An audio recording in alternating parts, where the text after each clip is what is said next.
Sebagai orang tua, kita pasti ingin yang terbaik untuk anak, dan kita ingin membentuk karakternya sedemikian rupa supaya bisa menghadapi dunia ini dengan lebih tangguh.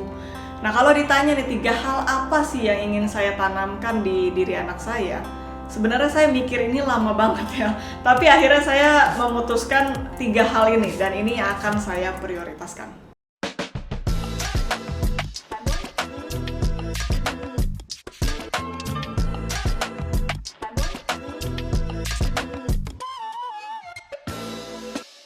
Yang pertama adalah saya ingin anak saya itu bisa menjadi seseorang yang resilient atau tangguh ya, tahan banting.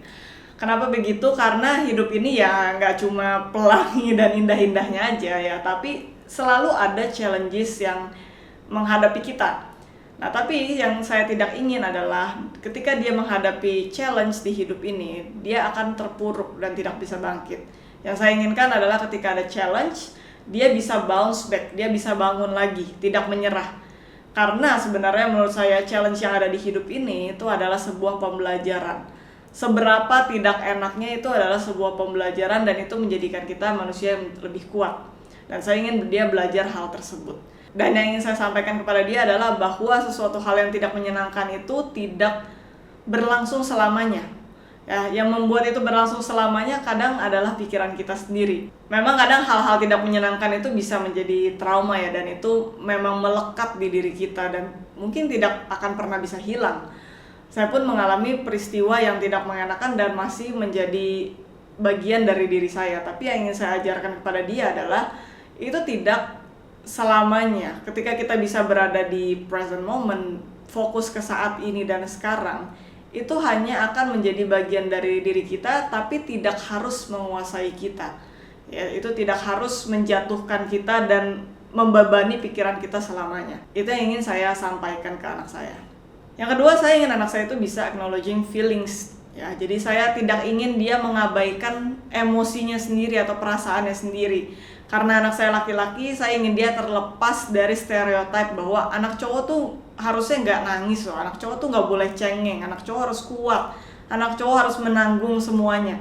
Ya, saya nggak ingin dia berada di dalam stereotip itu. Karena buat saya setiap orang, terlepas dia dari laki-laki atau perempuan, harus bisa merasakan emosinya sendiri. Kalau dia lagi sedih ya udah sedih, kalau lagi marah ya udah marah gitu. Tapi ada satu hal yang saya juga pelajari di dunia parenting, ini saya pelajari dari Dr. Becky. Jadi emosi itu semuanya valid, tapi yang tidak valid adalah behavior yang muncul setelahnya. Jadi saya mau anak saya bisa merasakan sedih, marah, kecewa, dan lain-lainnya. Tapi ketika dia melakukan behavior yang tidak pantas atau tidak baik, dan dia menjustifikasinya karena dia punya emosi tersebut, itu yang saya nggak mau. Jadi let's say misalkan dia merasa marah pada temennya, tapi dia akhirnya memukul temennya atau dia malah membuli orang lain karena ingin meluapkan kemarahannya tersebut, itu adalah suatu hal yang saya tidak mau terjadi ya. Jadi emosinya itu bisa valid tapi behaviornya tidak. Hal ketiga yang ingin saya tanamkan adalah anak saya itu sebisa mungkin bisa mengerti konsep sebab dan akibat. Mengerti bahwa setiap keputusan, setiap tindakan itu ada konsekuensinya. Ketika dia tidak melakukan sesuatu pun itu ada konsekuensinya. Karena waktu kecil pun karena saya tidak mengerti konsep ini, saya seringkali melakukan suatu keputusan atau suatu tindakan itu ya tanpa mengetahui konsekuensinya. Ya udah jalan aja dulu. Jadi ibaratnya action dulu tanpa dipikirin. Nah, saya mau dia itu bisa lebih bertanggung jawab dengan tindakan atau actionnya. Kalau misalkan, let's say, di sekolah, kalau nggak belajar ya ada konsekuensinya, nilainya jelek. Nah, konsekuensi dari nilai jelek itu ada lagi apa? Kalau misalkan belajar ya konsekuensinya nilainya bagus. Nah, hasilnya apa lagi dari nilai yang bagus tersebut? Ya walaupun nggak selalu saklek dan linear, misalkan nilainya bagus, oh berarti jadi orang sukses ya, nggak seperti itu juga. Cuma at least dia tahu ada beberapa konsekuensi dari satu hal, satu situasi. Jadi dia itu akan mengerti, oh kalau saya melakukan hal ini akan menyebabkan ini. Begitu juga dengan konsekuensi bukan ke dirinya sendiri, tapi konsekuensinya ke lingkungan sekitar ya, contohnya. Misalkan anak saya ngatain temennya gitu, kamu jelek, kamu bodoh gitu.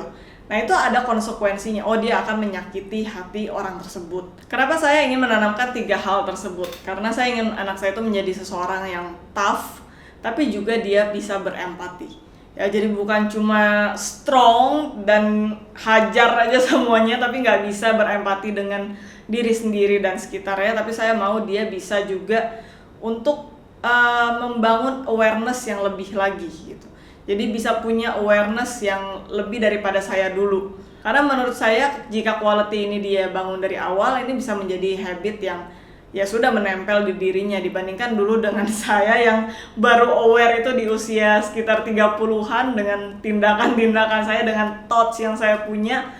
Saya ingin dia bisa mengenali dirinya lebih baik lagi dari sejak dini. So obviously ini juga tugas saya sebagai orang tua, saya yang harus juga menunjukkan, karena kalau nggak begitu ya dia juga nggak bisa mengerti dengan 3 hal tersebut kenapa harus dia miliki gitu.